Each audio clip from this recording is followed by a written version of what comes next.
Close your eyes and imagine a tree so vast that its roots burrow through worlds of ice and death, while its branches scrape the halls of gods. This is not metaphor. This is not poetry. In Norse cosmology, this tree exists as the literal architecture of reality itself. Every realm you will ever visit, every being you will ever encounter, every story ever told in the frozen north hangs from the boughs of Yggdrasil, the world tree. And tonight, we climb. But before we ascend into the heavens or descend into the depths, we must understand something crucial about how the Norse perceived their universe. This was not a cosmos of separate, disconnected spheres floating in some abstract void. The nine realms were breathing, living spaces woven together by the living wood of Yggdrasil. When the tree shuddered, worlds trembled. When its bark bled, destinies shifted. The tree was not merely a symbol of connection. It was connection itself, made manifest in root and branch. Stand at the base of Yggdrasil and look up. You cannot see the top. The canopy disappears into clouds that themselves disappear into concepts. The name Yggdrasil carries weight beyond mere identification. In Old Norse, Ygg was one of Odin's many names, meaning the terrifier or the terrible one. Drasil meant horse, but not in the mundane sense of a beast of burden. This was horse as in gallows, the deadly steed that carries men to their final moments. Put them together and you get Odin's horse, a tenning for the gallows tree, a reference to one of the most pivotal moments in Norse mythology, when Odin hanged himself from the world tree for 9 days and 9 nights, pierced by his own spear, sacrificing himself to gain the knowledge of the runes. Think about that linguistic puzzle for a moment. The very name of the cosmic axis references an act of divine self-destruction in pursuit of wisdom. The tree that holds all worlds together is named for death, for sacrifice, for the terrible price of knowledge. This is not accidental. The Norse understood that existence itself was bought with pain, that wisdom demanded wounds, that connection required sacrifice. Some scholars argue the name originally referred to something else entirely, that Yggdrasil was first the name of Odin's 8-legged horse Sleipnir, and only later became attached to the world tree through a complex linguistic evolution.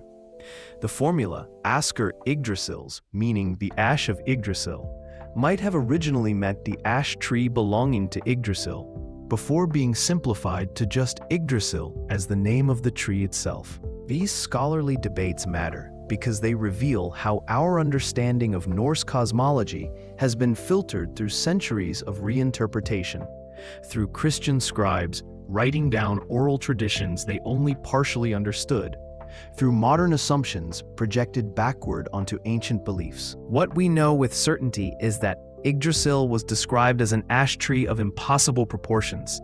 Not oak, not pine, but ash, a tree the Norse associated with strength, flexibility, and resilience. The first man created by the gods was named Ask, ash, formed from an ash log found on the seashore. The connection is clear. Humanity and the world tree share the same essential nature, both shaped from ash, both standing between earth and sky. The tree possessed 3 mighty roots, though even here the sources contradict each other in fascinating ways. According to the Völuspá in the Poetic Edda, one interpretation places all 3 roots in different realms. The first root extends to Asgard, realm of the Aesir gods, where it draws nourishment from the well of Urd, attended by the 3 Norns who shape all fate. The second stretches to Jotunheim, land of giants, where it taps into Mimir's well, the spring of ancient wisdom for which Odin sacrificed his eye. The third plunges into Niflheim, the realm of primordial ice and mist, where it touches the roiling waters of Hvergelmir, the source of all rivers, guarded and gnawed by the dragon Nidhogg. Let Snorri Sturluson, writing his prose Edda centuries after the Viking Age proper, offers a different arrangement. In his telling, influenced by his Christian worldview and his desire to systematize Norse mythology into something more comprehensible, one route bends upward into the sky to reach the Well of Urd, another descends to Niflheim and Fergelmir, and the third extends horizontally to the realm of the frost giants and Mimir's Well. This is the challenge of studying Norse cosmology. The ancient sources themselves disagree, and we must acknowledge that what the Vikings actually believed might have varied significantly from person to person, from region to region, from century to century. The Well of Urd, called Urdarbronner in Old Norse, was no ordinary spring. Its waters were so sacred, so potent with magical properties, that everything they touched, except Yggdrasil itself, turned white as the membrane inside an eggshell. From this well came the two original swans, and it became the daily gathering place of the gods, who held their courts and made their judgments at this spot. Here, the Norns, 3 female beings of terrible power, drew water each day to sprinkle over Yggdrasil's branches, preventing the tree from withering. They mixed this water with the mud from around the well to patch the places where the tree's bark had been damaged or eaten away. Without this daily care, without this ritual maintenance, even the world tree would eventually succumb to the forces gnawing at its substance. Mimir's Well represented something different, something more dangerous. Mimir himself was a being of immense age and wisdom, possibly one of the first entities to emerge from the primordial void. When Odin came seeking to drink from this well, Mimir demanded a price no other god would dare pay: one of Odin's eyes, plucked from his skull and cast into the well's depths. The god agreed. He gouged out his own eye, and his scream of agony echoed throughout the universe.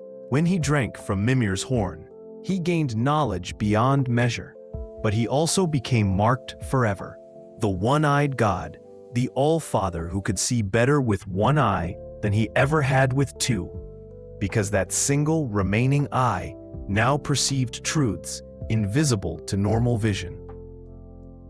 Hergelmir, the roaring kettle or bubbling cauldron, was the source of all rivers.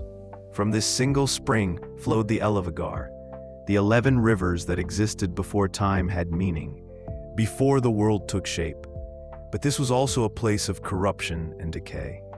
Here in the lowest depths dwelled Nidhogg, the malice striker, a serpent of colossal size who gnawed ceaselessly at Yggdrasil's root, trying to destroy the tree that anchored all of existence. Around him nested countless other serpents, so many that no tongue can enumerate them, all engaged in the same terrible work of destruction. This constant attack on Yggdrasil's foundation reveals something profound about Norse cosmology. The world tree was not eternal in the sense of being invulnerable. It was under constant assault. It required constant care. The Norns had to water it daily. The tree suffered.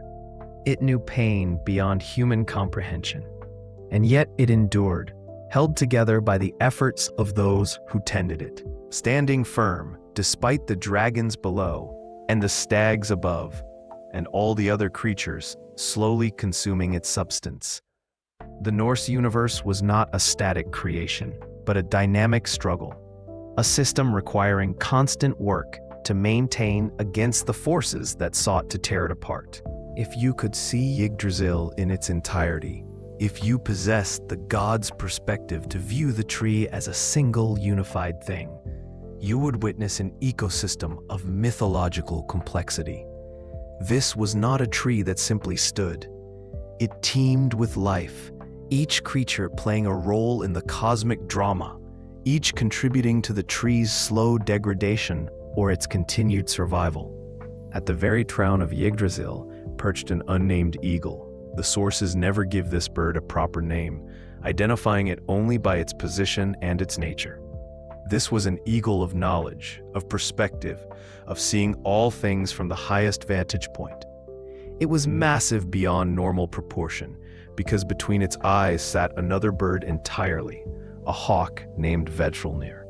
The name translates roughly to storm-pale or wind-bleached, suggesting a creature exposed to the harshest conditions at the very peak of existence, where the winds that shape all weather originate. Some scholars believe Vedrfolnir served a similar function to Odin's ravens, Hugin and Munin, flying out to gather information and bring it back to the eagle, but this remains speculation. What we know is that the eagle represented height, distance, the view from above, the perspective that sees patterns invisible from the ground. At the opposite end of the tree, wrapped around its roots in the darkest depths of Niflheim, coiled Nidhogg. The dragon's name meant curse striker or malice striker, and his entire existence was dedicated to destruction. He gnawed at the root of Yggdrasil with single-minded hatred, trying to sever the foundation of all worlds. But his appetite was not limited to wood. The dragon also fed on the corpses of the worst humans, those who died guilty of murder, adultery, and oath-breaking criminals whose souls were sent to Nastrond, the corpse shore. In the deepest part of Helheim, Nidhogg would suck the blood from these dishonored dead, growing fat on their corruption before returning to his work of chewing the world tree's root. The relationship between the eagle and the dragon was one of mutual, eternal hatred. They had never met face to face.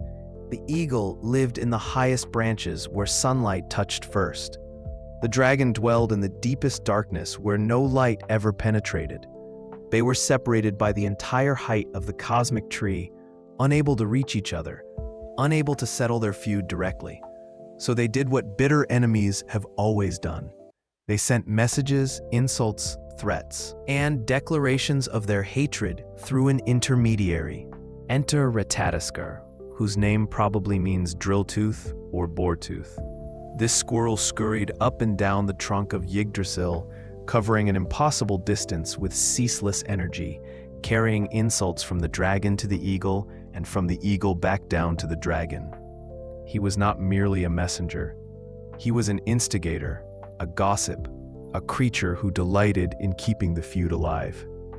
When Nidhogg muttered something vile about the eagle, Ratatoskr would scamper up the tree and report it to the eagle, probably embellishing the insult for dramatic effect. When the eagle responded with its own cutting remarks about the worm below, Ratatoskr would race back down to tell Nidhogg, again adding his own flourishes to ensure maximum offense.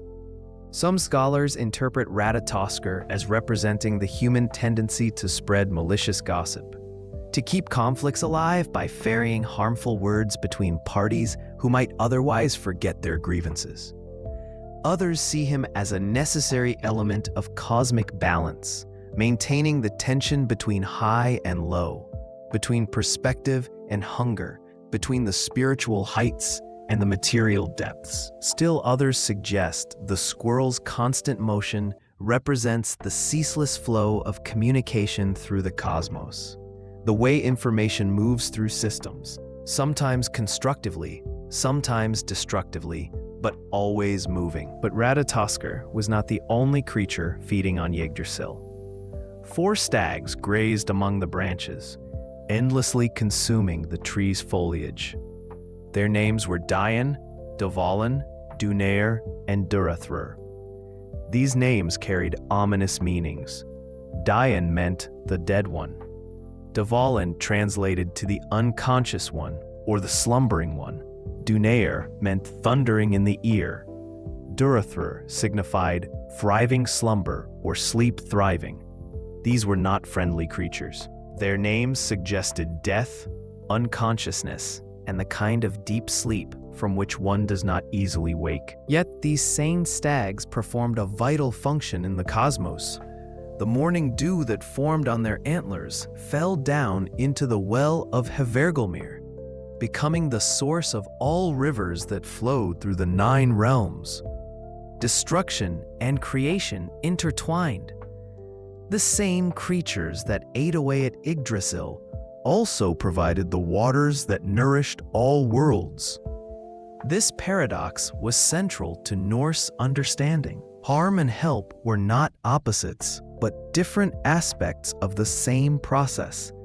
The stags damaged the tree, but without their damage, without the dew from their antlers, the rivers would not flow. Above Valhalla, Odin's great hall, where the worthy dead feasted and fought in preparation for Ragnarok, 2 more creatures fed on Yggdrasil. The goat Hydrun ate the tree's leaves, and from her udders flowed an endless supply of mead that filled a great vat in Valhalla. The stag Eikthrunr also grazed on the new growth, and from his antlers dripped dew that fed into Hvergelmir, adding to the waters that sustained all existence. Every evening, the Einherjar, the chosen warriors of Odin, would feast on the meat of the boar Saehrimnir, which was killed and cooked each day only to resurrect the next morning for another feast. And they would drink the mead provided by Hydrun while she fed on the world tree's foliage. All of these creatures, from the eagle to the dragon, from the gossip-mongering squirrel to the ominously named stags, from the mead-producing goat to the dew-dripping hart, contributed to the same fundamental truth about Yggdrasil. The tree was being consumed, slowly, constantly, from multiple directions at once. The world tree was being eaten away. Nidhogg gnawed from below. The stags chewed from the middle. Even Ratatoskr nibbled the bark as he ran. The tree was rotting in places. Its roots were being severed bit by bit. Its leaves were disappearing into animal mouths. The tree was dying, and yet it lived. Despite everything gnawing at it, despite the rot and the damage, despite the dragon and the stags and the squirrel, Yggdrasil remained green. It remained alive. The Norns tended it daily, pouring sacred water over its branches, patching its wounds with healing mud from the well of Urd. The tree endured not because it was indestructible, but because beings chose to maintain it, to care for it, to fight against its inevitable decay.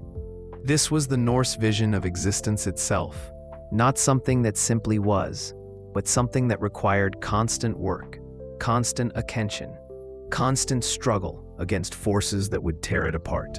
At the base of Yggdrasil, beside the well of Urd, sat 3 beings who held more power than any god, more influence than any giant, more authority than any creature in the 9 realms. The Norns were not goddesses in the traditional sense.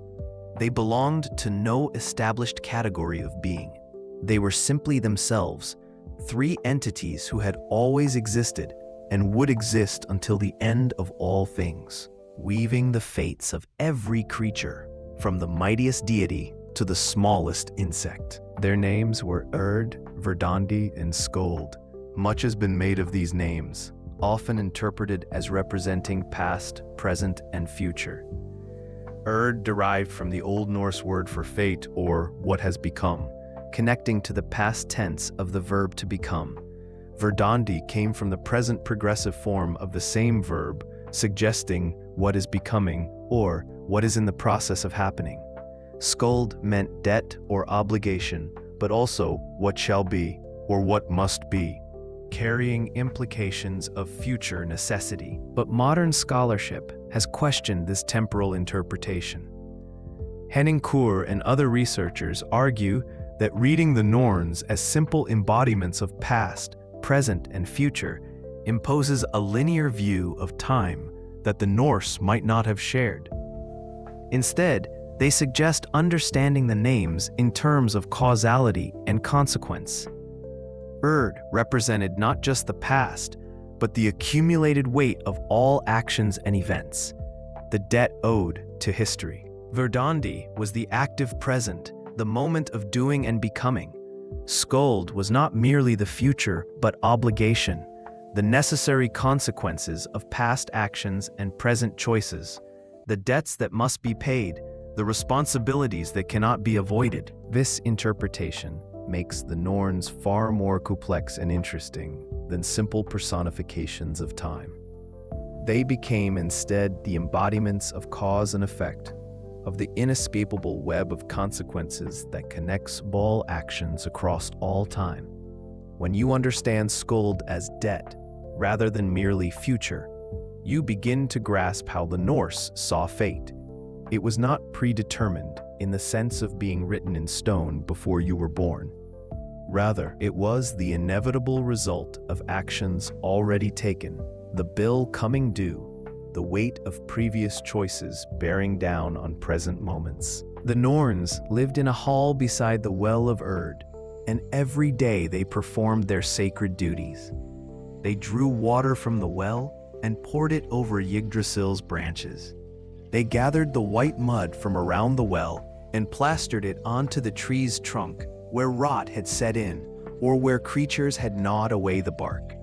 This daily ritual kept the world tree alive, and because Yggdrasil held all 9 realms in its structure, the Norns' work literally maintained the fabric of existence. But their primary function was the weaving of fate. The sources describe this in various ways. Sometimes the Norns were said to weave threads, working at a loom like mortal women. But the threads they wove were lives, and the fabric they created was destiny itself. Other sources describe them carving runes into wood, using the ancient symbols to inscribe fates that could not be altered. Still, other accounts have them casting wooden lots, throwing marked sticks to determine outcomes that would then unfold across the realms. Here is where Norse cosmology becomes uncomfortable for modern minds. The Norns wove the fates of gods and men alike. Odin himself was subject to their weaving. Thor's destiny was in their hands. Even the Allfather, who had sacrificed his eye for wisdom, who knew the runes, who could see across all worlds, could not change what the Norns had woven. When he learned from the Volva's prophecy that he would die at Ragnarok, consumed by the wolf Fenrir, he could not alter this fate. He could prepare. He could gather warriors. He could seek wisdom. But he could not escape what the Norns had determined. This seems fatalistic, and generations of scholars have described the Norse worldview as deeply fatalistic as a result. But that interpretation might be missing something crucial. The Norns were not arbitrary. They did not randomly assign fates like capricious gods playing with mortals. Their weaving followed patterns, responded to actions, reflected consequences. When Odin sacrificed his eye, he changed his fate. When Sigurd killed Fafnir, he changed his fate. When any being made a choice, they pulled on the threads the Norns had woven, sometimes creating enough tension to shift the pattern. The Norse did not worship the Norns. This is significant. Despite their immense power, there are no temples to them, no recorded prayers, no rituals designed to appease them. This suggests they were understood not as gods to be propitiated, but as fundamental forces of existence, like gravity or time. You do not pray to gravity to release its hold on you. You do not beg time to flow differently. Similarly, the Norse seem to have understood that petitioning the Norns was pointless. What they wove, they wove. What remained was to decide how you would face your fate, what attitude you would adopt in the face of necessity, how you would conduct yourself, knowing that certain outcomes were inevitable. The Norns appear in many sagas, often at crucial moments of birth or death. They attended the birth of heroes to determine their lifespans. They appeared in dreams to warn of approaching doom. They were present, always, at the edges of awareness, their fingers working the threads even when mortals could not see them. And when they cut a thread, when they decided a life had reached its end, nothing in the 9 realms could extend it. Yet they also tended Yggdrasil. They maintained the tree, they fought against its decay. This dual role reveals something profound. The same beings who determined when lives would end also worked daily to preserve the structure that held all life. They were destroyers and maintainers simultaneously, cutting threads while patching bark, ending individual existences while sustaining collective existence. The paradox was the point. Fate was not simple. Destiny was not just about knowing what would happen. It was about understanding your place in the larger pattern, your thread in the cosmic weaving, and recognizing that your individual end served the continuation of the whole. Climb now from the base of Yggdrasil, up through the trunk, through the spaces between worlds, until you reach the highest branches where sunlight falls on golden halls. This is Asgard, realm of the Aesir, home of the gods who shaped the world and who will one day die defending it. Asgard was described as impossibly beautiful, a land of abundance, where crops grew without effort and wealth appeared without labor. The halls of the gods gleamed with gold and silver. The architecture defied mortal comprehension, each building a masterwork, each chamber filled with wonders. But this paradise was also a fortress. Asgard was surrounded by a massive wall, built by a mysterious giant who nearly tricked the gods into paying him with the sun, moon, and the goddess Freya, before Thor killed him and revealed his true nature as a rock giant in disguise. The wall represented something essential about Asgard's nature. This was order, but order that required constant defense. This was civilization, but civilization that knew itself to be under perpetual threat. The gods feasted and made merry, yes, but they also trained for war. They held their councils at the Well of Erd, yes, but they did so knowing that Ragnarok approached with every passing day. Asgard was not heaven in the Christian sense of eternal peace. It was headquarters, command center, the place from which the gods coordinated their ongoing struggle against the forces of chaos that surrounded them on all sides. Here stood Valhalla, Odin's great hall with its 540 doors, through each of which 800 warriors could march abreast. The Einherjar dwelt here, the chosen slain, warriors who had died bravely in battle and been selected by Odin's Valkyries to prepare for the final confrontation at Ragnarok. Every day they fought each other in the fields outside Valhalla, honing their skills, testing their courage. Every evening they returned to feast on Sýramir's meat and drink Heidrun's mead, their wounds magically healed, ready to fight again the next day. They were not in paradise, they were in training. Death had not ended their war. It had simply moved them to a different battlefield, one where they prepared for a war that would end all wars. Other halls dotted Asgard's landscape. Freya's hall, Sessrumnir, where she received half of those who died in battle, the other half going to Valhalla. Thor's hall, Bilskirnir, the largest building in existence with 540 rooms. Forseti's hall, Glitnir, with its silver roof and golden pillars, where disputes were mediated and justice was dispensed. Each god maintained their own dwelling, their own center of power within the broader structure of Asgard. The realm was connected to Midgard, the world of humans, by Bifrost, the Rainbow Bridge. This was no metaphorical connection. The bridge was real, solid enough for gods and mortals to walk upon, beautiful enough to inspire awe in all who saw it. Heimdall, the watchman of the gods, stood guard at Asgard's end of Bifrost, able to hear grass growing and see for hundreds of miles, ready to blow his horn Gjallarhorn when enemies approached. The bridge burned with divine fire, keeping most giants and other threats at bay, but it was not indestructible. During Ragnarok, the bridge would collapse under the weight of Muspel's fire giants as they marched toward the final battle. What made Asgard distinct from the other realms was its principle of order. Here, law prevailed. The gods held councils and made decisions collectively. Oaths taken in Asgard were binding. Justice, however harsh, was dispensed according to rules. This was the Innengard, the inside the fence, the civilized space where cosmic law held sway. Everything outside Asgard was Udengard, beyond the fence, the realm of chaos and wildness and threat. The gods were not all-powerful. They were not omniscient, but they represented the forces of order, structure, and civilization against the primordial chaos that constantly sought to overwhelm creation. Descend now from Asgard, down through the branches of Yggdrasil, until you reach a familiar place. This is Midgard, the middle enclosure, the realm of humanity.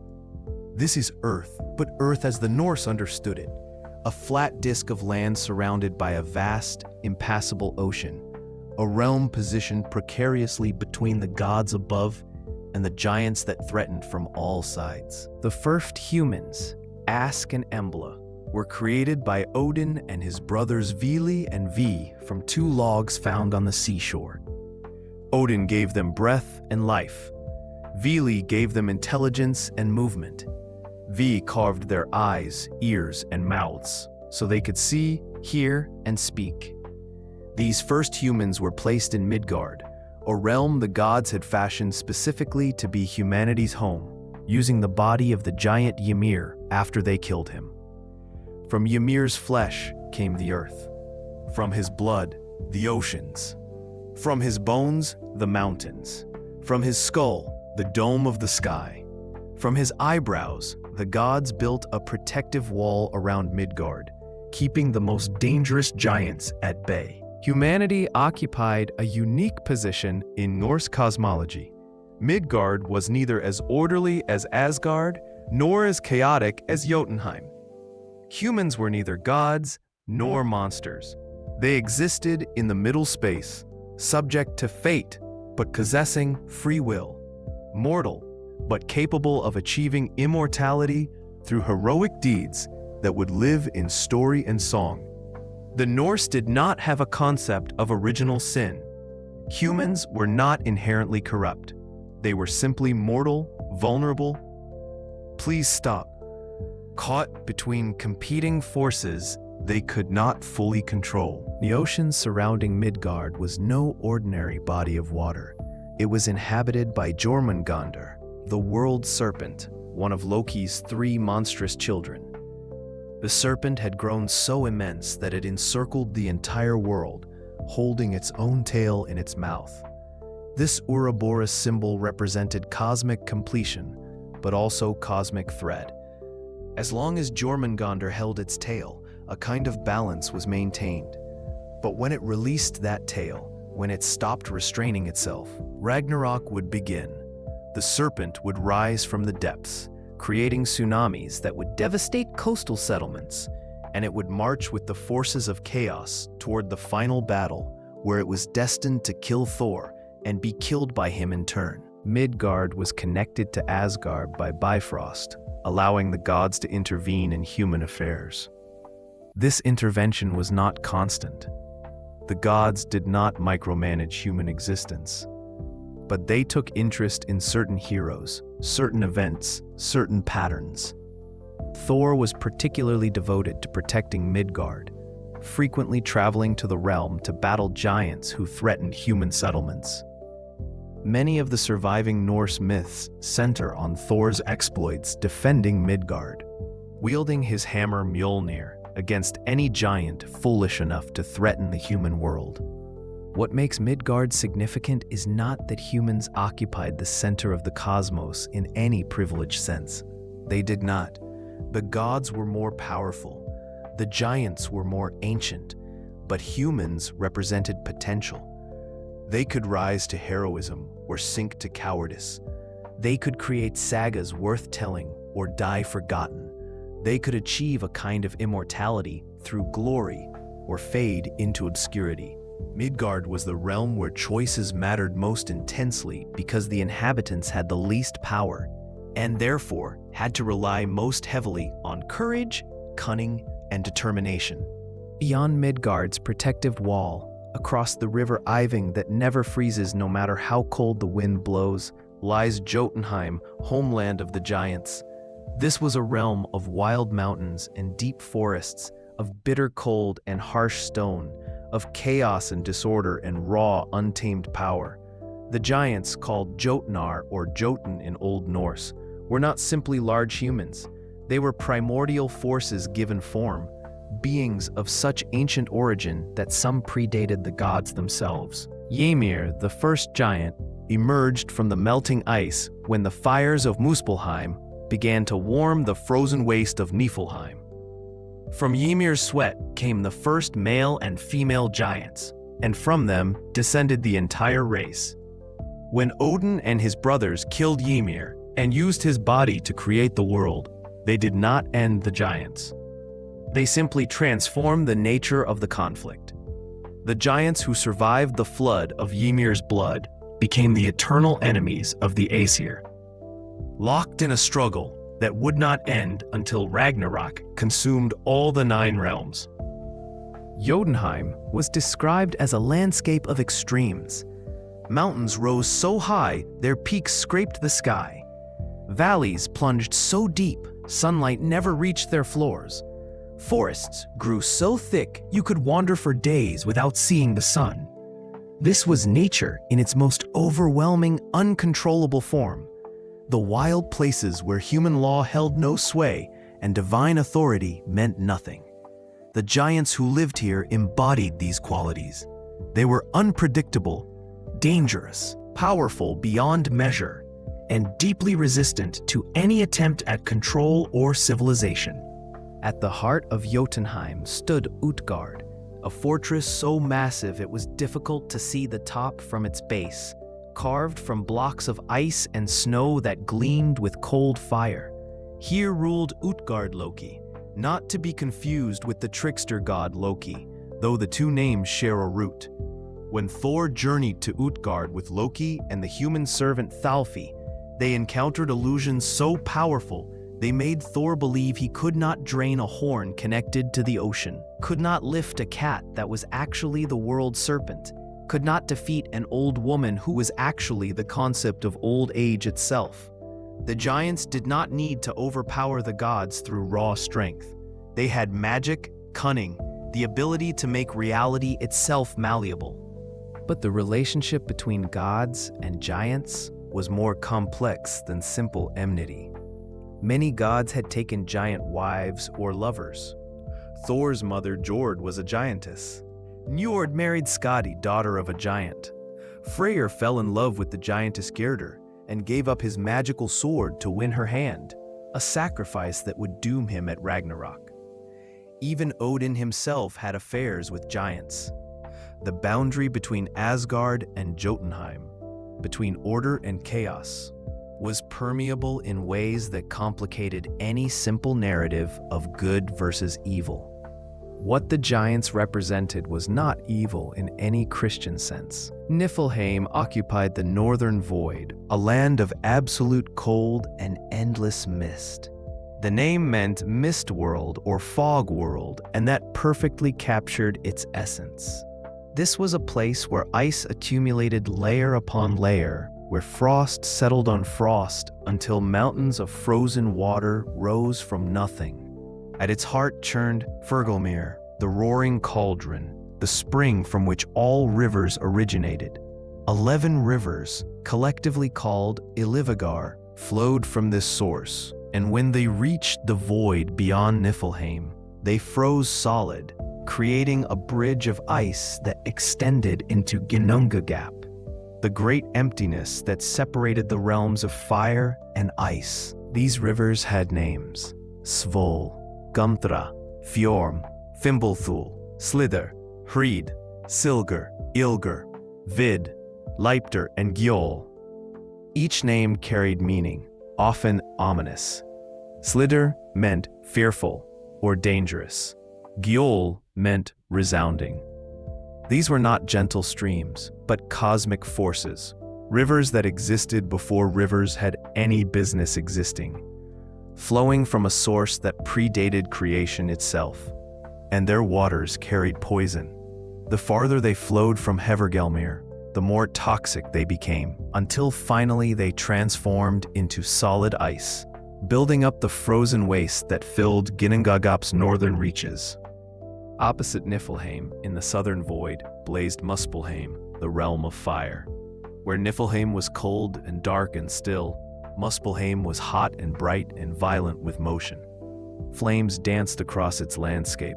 Sparks flew into the void, carrying light and heat into places that had known only darkness. At its borders stood Surtur the Black, a fire giant of immense age and power, wielding a flaming sword that would one day set all the worlds ablaze during Ragnarok. Surtur was not a ruler in any conventional sense. He was more like a guardian, a sentinel standing watch, waiting for the day when he would be released to fulfill his destructive purpose. His name meant Black, or the Swarthy One, and he embodied the transformative power of fire, the force that breaks down what exists to make room for what comes next. At Ragnarok, after the gods fell and the giants were slaughtered and the heroes died in heaps, Surtur would swing his sword in a great arc, and flames would consume all 9 realms. Everything would burn, and from those ashes, eventually, a new world would emerge. The interaction between these two primordial realms created everything else. As the frozen rivers from Niflheim extended into Ginnungagap and the sparks from Muspelheim flew northward, fire met ice in the void between worlds. The ice began to melt. From that melting emerged the first living beings, Ymir, the primordial giant, and Audhumla, the primordial cow whose milk fed Ymir and whose licking of the salty ice blocks revealed Buri, the ancestor of the gods. From this unlikely beginning, from the meeting of opposites in an empty void, arose all the complexity and conflict and beauty and horror of the 9 realms. But Muspelheim and Niflheim did not cease to exist after creation. They remained, still locked in their eternal opposition, still radiating their fundamental natures outward. They represented the extremes between which all other existence played out. Too much order leads to the frozen stasis of Niflheim. Too much chaos burns like Muspelheim. The other realms existed in the space between, trying to maintain a balance that could never be permanent, only constantly renegotiated. Not all the 9 realms burned as brightly in the surviving sources. Some appear only in fragments, mentioned briefly or described in passing, leaving us to reconstruct their nature from scattered references and educated guesses. Vanaheim, Alfheim, and Svartalfheim fall into this category, realms that clearly mattered to the Norse, but about which we know frustratingly little. Vanaheim was home to the Vanir, a group of gods distinct from the Aesir who ruled Asgard. The Vanir were fertility deities associated with prosperity, harvest, wealth, and magic. The most prominent Vanir were Nord, the god of the sea and seafaring, and his children, Freyr and Freyja. These 3 came to live in Asgard as hostages after a great war between the Aesir and Vanir ended in stalemate and a negotiated peace. The sources describe this war as the first major conflict in the cosmos, suggesting the Vanir were powerful enough to fight the Aesir to a draw. What made the Vanir different from the Aesir? The distinction was not always clear, and by the time the sagas were written down, the 2 groups had largely merged into a single pantheon. But hints remain of earlier differences. The Vanir practiced magic called Seidr, a form of divination and manipulation of fate that the Aesir considered somewhat shameful for male practitioners. Freya taught this magic to Odin, suggesting the Vanir had knowledge the Aesir lacked. The Vanir were associated with the earth's abundance, with the cycles of planting and harvest, with the wealth that comes from working in harmony with natural processes. The Aesir, by contrast, were warriors and rulers, concerned with order, law, and violent defense of civilization. Vanaheim itself was described as lush and fertile, a land where crops grew easily and abundance was the natural state. But beyond these basic descriptions, the sources remain silent. We do not know what structures existed there, what other beings inhabited the realm, what conflicts shaped its history. The war between Aesir and Vanir was clearly significant, important enough to be mentioned in multiple sources. But the details have been lost or were never written down in the first place. Alfheim, the realm of the Light Elves, presents similar mysteries. The light elves were described as beautiful beyond human comprehension, fairer than the sun, radiant with their own inner light. They were associated with fertility, with the benevolent aspects of nature, with beauty and joy. The god Freyr was said to rule Alfheim, given the realm as a tooth gift, a present received when he cut his first tooth. But what the light elves actually did, how they lived, what role they played in the larger cosmos remains unclear. The confusion deepens because the Norse concept of elves was not uniform. The light elves of Alfheim were one thing, but there were also dark elves, called Dokalfar or Svartalfheim, who lived underground. Some sources equate these dark elves with dwarves. Others treat them as separate races. The terminology shifts from text to text, suggesting either that the belief varied regionally or temporally, or that the Christian scribes who recorded these tales did not fully understand the distinctions they were writing about. Svartalfheim, if it was indeed distinct from Alfheim's underground regions, was home to either dark elves or dwarves, depending on which source you consult. What we know for certain is that master craftsmen dwelt underground, beings who could forge objects of impossible quality. The dwarves created Odin's spear Gungnir, Thor's hammer Mjolnir, Freyr's folding ship Skidbladnir, the golden hair for Sif, Odin's ring Draupnir, and countless other treasures that appear throughout Norse mythology. These craftsmen were not simply skilled workers. They possessed knowledge of runes and magic, understanding of materials that went beyond the physical into the metaphysical. When they forged Mjolnir, they were not just shaping metal, but binding cosmic principles into physical form. The hammer could strike with the force of lightning and always return to Thor's hand, because the dwarves understood the fundamental laws of the universe well enough to write those laws into the weapon's very substance. The underground realms were described as dark, yes, but also rich beyond measure. Gold and precious gems filled these caverns, raw materials that the master craftsmen could shape into wonders. But the darkness carried metaphorical weight too. These were the hidden places, the foundations beneath the visible world, the deep knowledge that remained concealed from surface-dwelling beings. Light elves represented beauty visible and celebrated.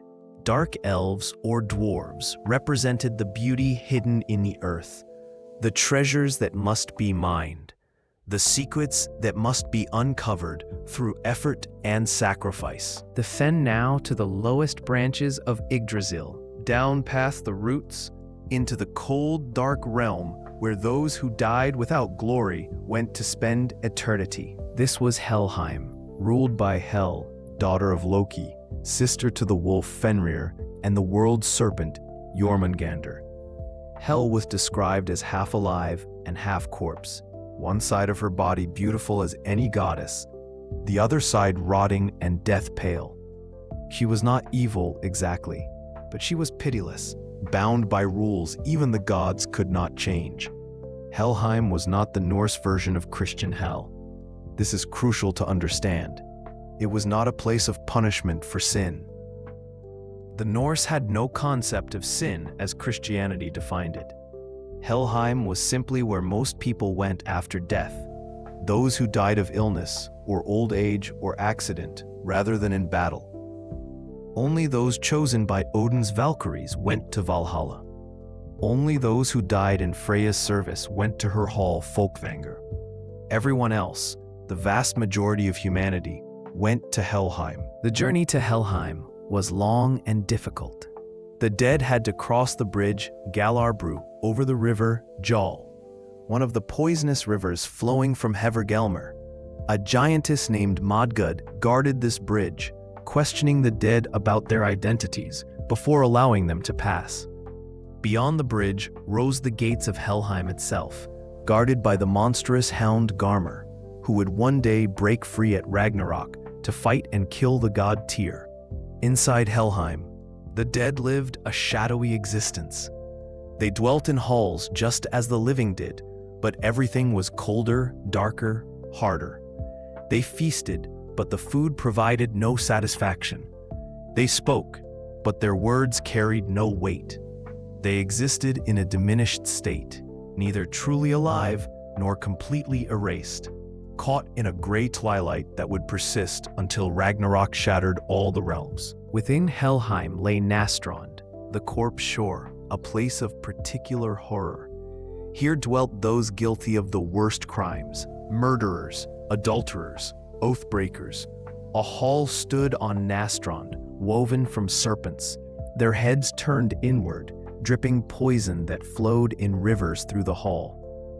The worst of the worst waded through these poisonous streams, while Nidhogg the dragon sucked the blood from their corpses. This was the closest the Norse came to a concept of hell as punishment, and it was reserved for those who violated the most sacred social bonds.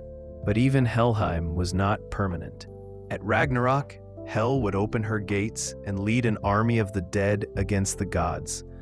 The dishonored dead would finally have their chance to participate in the cosmic battle, to fight alongside Loki and the giants against the gods who had built the world. And when Surtur's flames consumed everything, Helheim would burn along with all the other realms, releasing the dead into whatever came after the ending. Stand back now and view the Nine Realms not as separate locations, but as a unified system, a cosmos where every part affects every other part. Yggdrasil was not merely a tree that happened to connect various realms. It was the manifestation of connection itself, the principle that no realm existed in isolation, that what happened in Asgard rippled outward to Midgard and Jotunheim and all the other realms. The physical structure mattered. Asgard occupied the highest branches, closest to the sky, the realm of order and divine authority. Midgard existed at a middle level, the human world positioned between cosmic extremes. Jotunheim sprawled in various directions, the wild places that surrounded civilization. Niflheim and Helheim lay at the deepest roots, the source of waters and the home of Nidhogg. But this was not a simple hierarchy of better to worse, higher to lower. Each realm contributed something essential to the whole. The gods in Asgard needed the threat from Jotunheim to maintain their purpose. Without enemies to fight, without chaos to order, what function did divine authority serve? The giants needed the gods as well, something to push against, an ordered system to threaten and potentially overthrow. The tension between them was productive, creative, the friction that kept the cosmos dynamic rather than static. Midgard occupied a unique position because humans could be influenced by both Asgard and Jotunheim. Heroes could rise to become nearly godlike in their glory. Cowards could sink into beast-like savagery. Humanity represented potential, the realm where cosmic principles played out in individual lives, where the struggle between order and chaos was most visible and most meaningful. The wells that fed Yggdrasil's roots connected the realms in another way. The Well of Urd linked to Asgard, to the gods' council, to the place where fate was woven. Mimir's Well linked to ancient wisdom, to knowledge that predated the gods themselves, to truths so fundamental they required the sacrifice of an eye to access. Helheim linked to the primordial, to the source of all rivers, to the place where Nidhogg worked ceaselessly to destroy the tree that held everything together. Water flowed from Helheim through all the realms. The rivers that emerged from this source eventually reached the Well of Urd as dew from the stag's antlers. The cycle was complete. What emerged from the depths eventually reached the heights, then fell again to the depths. An endless circulation that maintained the whole system. Break this cycle at any point, and the entire structure would collapse. The creatures on Yggdrasil reinforced these connections. Ratatoskr, running up and down the trunk, carried not just insults, but information, ensuring that the eagle at the top and the dragon at the roots remained aware of each other despite the vast distance between them. The stags feeding on the foliage and producing the dew that fed the rivers demonstrated how consumption and creation intertwined. Even Nidhogg's gnawing served a purpose, creating pressure that forced the Norns to tend the tree daily, ensuring that maintenance of the cosmic structure remained an active, ongoing process, rather than something taken for granted. Bifrost connected Asgard and Midgard, but this connection was not permanent. The bridge could be crossed, but it could also be destroyed. The gods could intervene in human affairs, but not constantly, not without cost. The separation mattered as much as the connection. Humans had to solve their own problems most of the time, face their own challenges, create their own meaning. The gods watched and occasionally helped, but they did not control every aspect of human existence. The permeability of boundaries between realms was significant. Gods had relations with giants. Giants occasionally aided gods. Dwarves in their underground halls created treasures for both Asgard and the forces of chaos. Loki himself embodied this permeability, a being who was blood brother to Odin, but also father to Hel, Fenrir and Jormungandr, who helped the gods in many stories, but would ultimately lead the forces of chaos at Ragnarok. He was the boundary crosser, the one who violated categories, who could not be placed neatly in either order or chaos, but somehow occupied both simultaneously. All of this structure, all of these connections, all of these balances between order and chaos were temporary. The Norse knew this. They built it into their mythology from the beginning. Yggdrasil would fall. The Nine Realms would burn. The gods would die. This was not a possibility. It was a certainty, woven into fate by the Norns, prophesied by the Volva whom Odin consulted, inevitable as winter following autumn. Ragnarok would begin when the signs accumulated to critical mass. Fimbulwinter would freeze Midgard, 3 winters without summer, killing crops and turning humans against each other. The wolves, Skoll and Hati, would finally catch and devour the sun and moon, plunging all realms into darkness. Earthquakes would shake Yggdrasil, breaking the bonds that held Fenrir and Loki captive. The great wolf and the trickster god would be free at last, free to seek their revenge against the gods who had imprisoned them. Heimdall would blow his horn, Gallarhorn, and its sound would echo through all 9 realms. The gods would arm themselves and march out from Asgard to meet their enemies on the plain called Vigrid. The giants would come from Jotunheim. The fire giants of Muspelheim would march under Surtur's command, their footsteps collapsing Bifrost behind them. The dead would rise from Helheim, led by Hel and Loki. Jormungandr would release its tail and writhe onto land. Poisoning the air, Fenrir would open his jaws so wide the upper jaw touched the sky and the lower jaw scraped the earth. The battle would be glorious and terrible. Thor would kill Jormungandr and then die from the serpent's poison. Odin would be swallowed by Fenrir, then avenged by his son Vidar, who would tear the wolf's jaws apart. Tyr would fight Garmr, both dying from their wounds.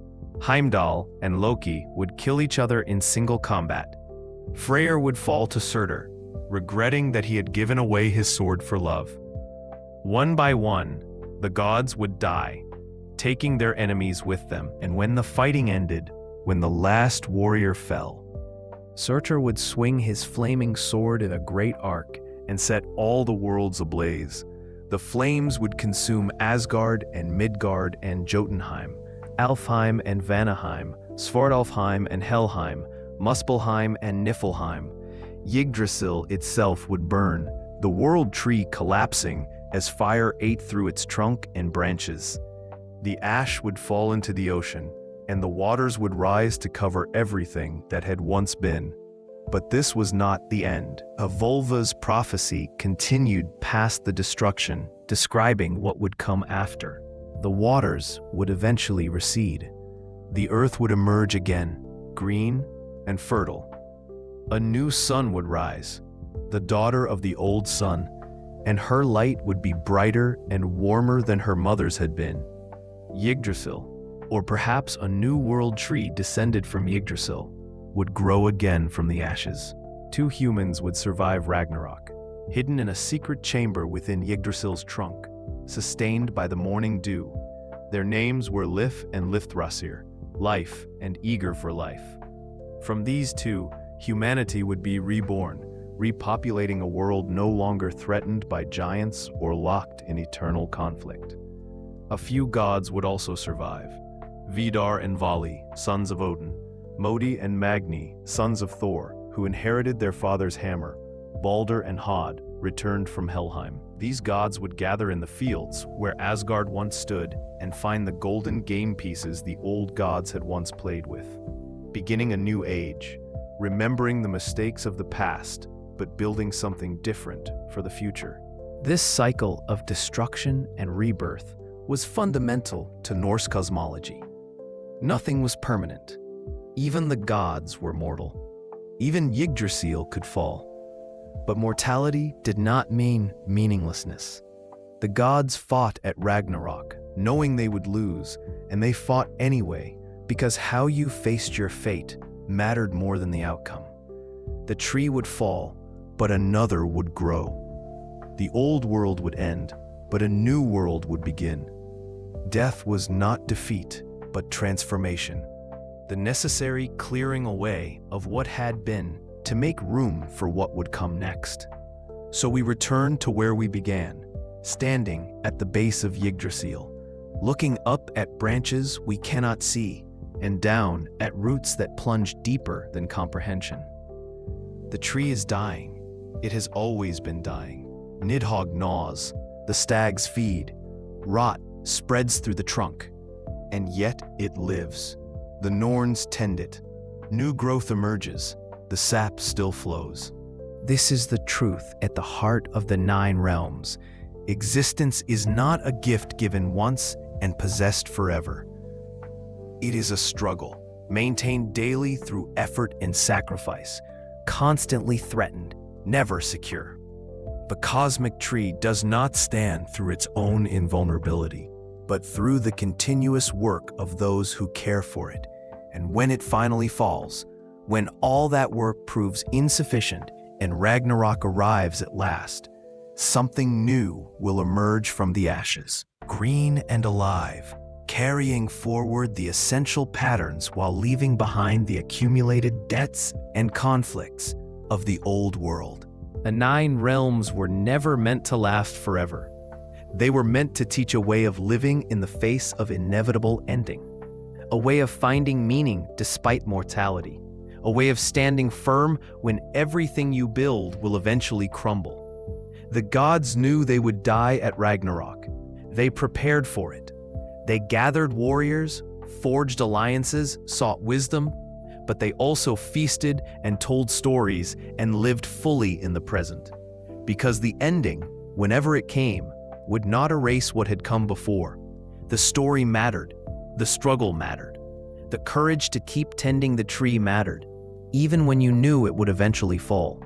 If you found value in this exploration of the 9 realms, this journey through the branches and roots of Yggdrasil, consider leaving a like and subscribing to the channel.